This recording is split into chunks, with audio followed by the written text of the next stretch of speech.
अभी कुछ दिनों पहले की बात है। A person in my office said in Punjabi कि उद्धव ठाकरे ਨੂੰ ਹੁਣ ਹੱਥਾਂ ਪੈਰਾਂ ਦੀ पई होनी है। अब इसकी हिंदी ट्रांसलेशन तो एग्जैक्ट नहीं पता, लेकिन it is something like Uddhav Thackeray के पैरों तले जमीन निकली होगी इस time. And I was like what is it talking about. मतलब मुझे पता था कि महाराष्ट्र में कुछ चल रहा है, बट मुझे डिटेल में नहीं पता था। And I just dead yes, बिल्कुल, हाँ जी, बिल्कुल सही किया। And then the same day when I came home, my father called me and he said, मतलब बातों ही बातों में आगे पॉलिटिक्स की बात चली। एंड ही सेड कि बेटा पॉलिटिक्स है ही गंदी चीज, महाराष्ट्र जी देख लो, पासा ही पलट गया। एंड फिर मुझे लगा कि भाई वट एवर इज हैपनिंग और happen in Maharashtra is quite big and is important to know. तो मैंने फिर सब पढ़ा प्रॉपर डिटेल में। जब मैंने हेडलाइंस देखी तो मुझे कुछ समझ नहीं आया, तो इसलिए मुझे प्रॉपर पीछे 2019 से जब से चीज़ शुरू हुई तब से पूरा जाके सर्च करना पड़ा। एंड फिर मैंने ये वीडियो बनाई उन लोगों के लिए, because when I read all this ना, जब मैंने पूरा सर्च किया तो आई वाज शॉक्ड टू सी कि ये चल क्या रहा है, अंदर ही अंदर कुछ ना कुछ शरेआम मतलब चल रहा है। तो मैंने फिर उन लोगों के लिए वीडियो बनाई है जो मेरे जैसे हैं, जिन्होंने सिर्फ हेडलाइंस देखी कि अच्छा ये हो गया ये हो गया, पर those people who are curious, who are literally curious to know कि ये आखिर हुआ कैसे। तो ये वीडियो उनके लिए है।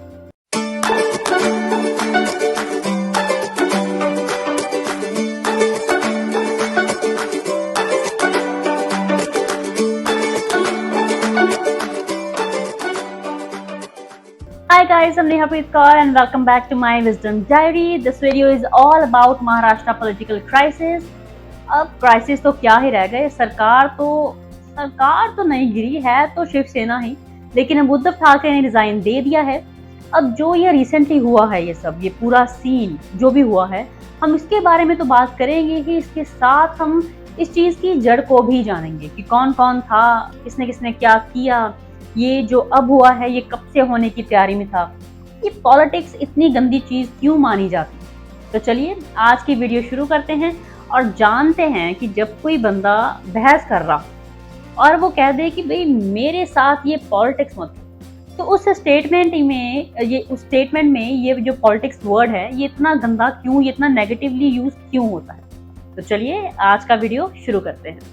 अब ये वीडियो शुरू करने से पहले मैं आपको एक चीज़ क्लियर कर दूं कि ये वीडियो बनाने का जो मेरा मेन मोटिव था वो ये है कि महाराष्ट्र पॉलिटिकल क्राइसिस को डिटेल में बताना। इसके अलावा मेरा कोई मोटिव नहीं है कि मुझे इस पार्टी को अच्छा दिखाना है, इस पार्टी को बुरा दिखाना है। तो प्लीज़ आप भी इस वीडियो को इस नज़रिए से ही देखें। अब पता तो सबको ही है, बट स्टिल मैं इस टॉपिक का एक बेस बनाने के लिए फिर भी थोड़ा सा बता दूं ब्रीफ में कि महाराष्ट्र में ये जो पॉलिटिकल क्राइसिस हुए थे ये थे क्या। तो इस सवाल का जवाब जानने के लिए हमें थोड़ा सा इसकी हिस्ट्री जाननी पड़ेगी कि ये सब शुरू कैसे हुआ, ये जो बीजेपी और शिवसेना में जो ये इतनी पुरानी अलायंस थी ये ख़त्म कैसे हुई, क्योंकि उसके बाद ही ये सारे क्राइसिस शुरू हुए थे। तो ये सब शुरू हुआ 2019 में। 2019 में लेजिस्लेटिव असेंबली इलेक्शंस हुए जिसमें बीजेपी और शिवसेना जॉइंटली इलेक्शंस लड़े। अब इसमें थे टोटल 288 सीट्स, जिसमें से शिवसेना जीती 56 सीट्स, बीजेपी जीती 105 सीट्स, आईएनसी जीती 44 सीट्स और एनसीपी जीती 54 सीट्स और बाकी की अदर पार्टीज। तो ये जो डिफरेंसेस हैं शिवसेना और बीजेपी में, ये पैदा हुए जब महाराष्ट्र इलेक्शंस का रिजल्ट आया। अब ये पार्टीज शिवसेना और BJP who were allied with each other from past 25 years, ये जॉइंटली इलेक्शंस लड़े थे और इनमें पावर शेयरिंग का एक एग्रीमेंट हुआ था। लेकिन जब शिवसेना ने इक्वल पावर की डिमांड की, जिस पर बीजेपी भी एग्रीड थी, मतलब जब शिवसेना ने 50-50 पावर शेयरिंग के एग्रीमेंट के हिसाब से 2.5 साल के लिए सीएम की पोस्ट की डिमांड की, तो BJP leaders including Amit Shah ने पब्लिकली उन्हें मना कर दिया, जवाब दे दिया। Devendra Fadnavis, who is a former CM of Maharashtra, जो बीजेपी के हैं, इन्होंने इस चीज से बिल्कुल ही डिनाई कर दिया कि ऐसा कोई पावर शेयरिंग एग्रीमेंट हुआ भी था। इवेंचुअली बीजेपी ने शिवसेना के साथ अपनी 25 साल पुरानी अलायंस को खत्म कर दिया एंड तब बनी Mahavikas Aghadi. When BJP broke the ties with their oldest ally Shiv Sena, तो शिवसेना ने बनाई मिलकर एनसीपी और आईएनसी के साथ बनाई ये महाविकास अघाड़ी। अब जब ये अलायंस हुई थी तो एक्चुअली जो बीजेपी ने बड़े सवाल उठाए और ये बार बार कहा कि देखिए ये तो हमारे दुश्मनों से हाथ मिलाते फिर रहे हैं। तो इसके जवाब में भी शिवसेना ने कहा कि भाई जब आप कश्मीर जाकर पीडीपी के साथ हाथ मिलाते हैं, पीडीपी मतलब पीपल्स डेमोक्रेटिक पार्टी के साथ हाथ मिलाते हैं, तब कोई दिक्कत नहीं आती। लेकिन जब आपका साथ छोड़ने पर हम किसी और पार्टी के साथ हाथ मिलाएं तो वो दिक्कत वाली बात हो गई।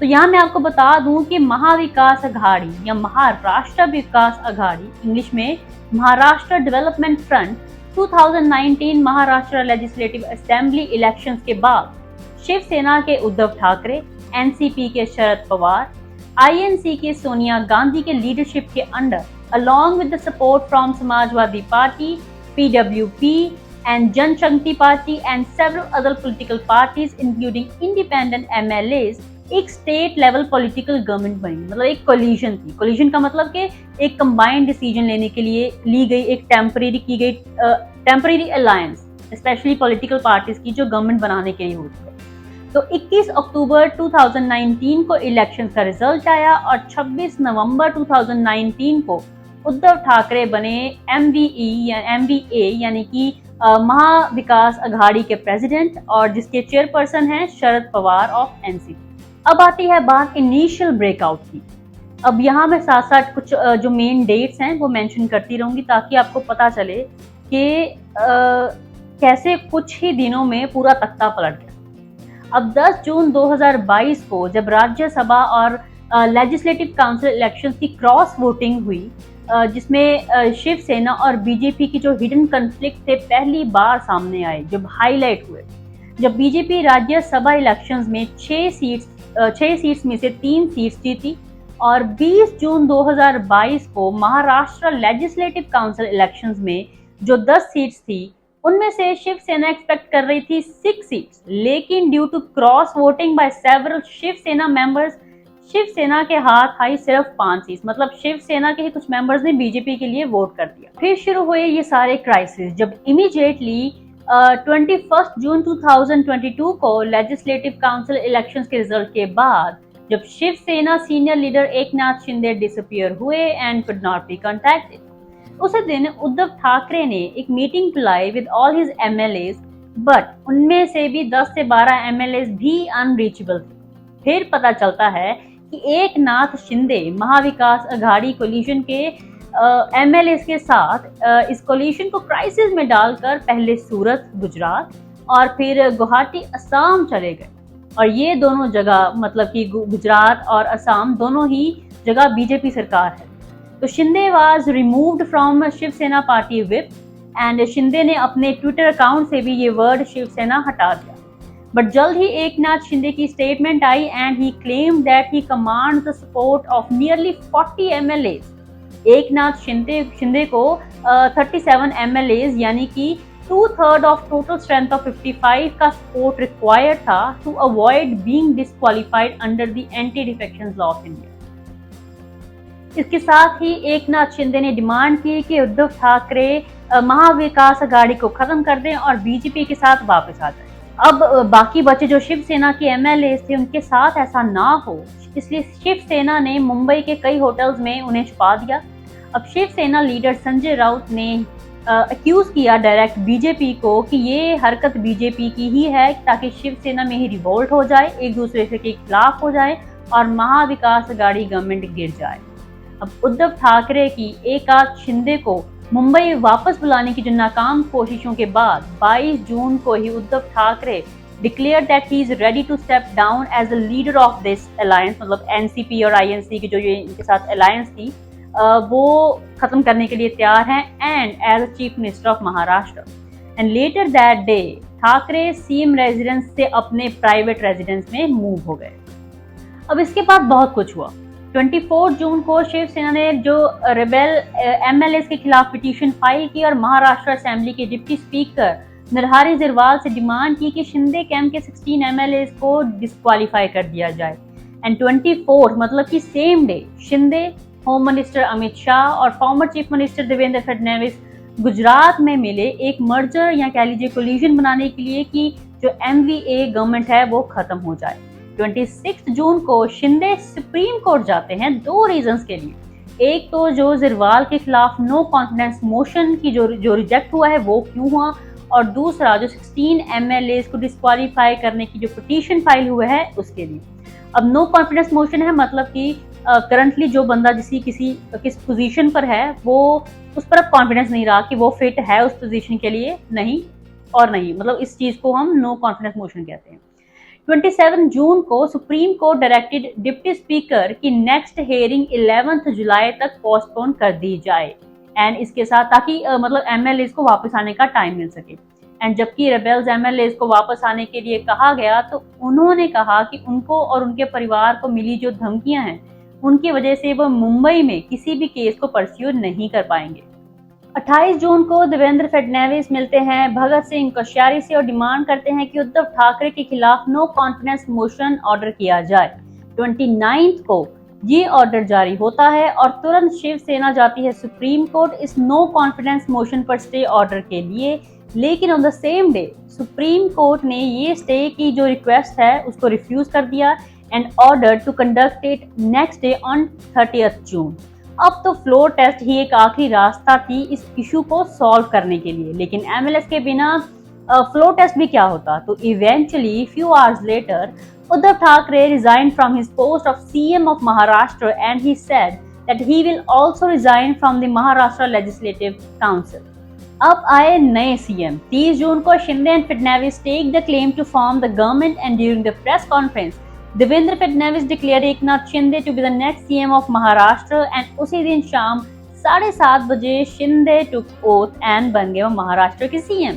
अब इस चीज से सभी शॉक थे क्योंकि सभी एक्सपेक्ट कर रहे थे कि देवेंद्र फडणवीस ही बनेंगे महाराष्ट्र के सीएम। तो ये सब जानने के बाद मेरे दिमाग में ये क्वेश्चन आया कि ये पॉलिटिक्स थी कि गुंडागर्दी या मन मर्जी। तो मतलब कि सब कुछ शरेआम हुआ, सबको पता था कि हु वाज एट फॉल्ट, मतलब एमएलए शरेआम गायब किए गए, जहां जाके वो छुपे थे असम में वहां के सीएम ने डिनाई ही कर दिया कि मुझे तो पता ही नहीं है कि वो सारे यहाँ छुपे हैं।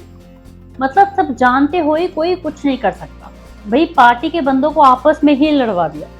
ये इतने डेस्परेट होते हैं कि मतलब जो देवेंद्र फडणवीस हैं 2019 में रातों रात पता नहीं कौन सी ऑर्डर वगैरह पास करवा के सुबह सीएम बन गए, वो भी डिप्टी सीएम अजीत पवार जो कि एनसीपी के चीफ शरद पवार के नेफ्यू हैं उनके साथ। बट जब सुप्रीम कोर्ट ने फ्लोर टेस्ट ऑर्डर किया तो अजीत पवार इनफ एमएलए की वोट सिक्योर नहीं कर पाए और ये अलायंस खत्म कर दी।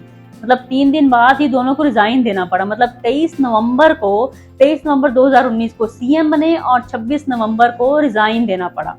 अब लगी होगी डांट अजीत पवार जी को। अब सवाल ये है कि अगर शिवसेना की ही सरकार लानी थी तो वो तो उद्धव ठाकरे के साथ भी चल रहा था, लेकिन यहाँ बात आ गई अलायंस की। वहां अलायंस थी एनसीपी के साथ और यहाँ थी बीजेपी के साथ।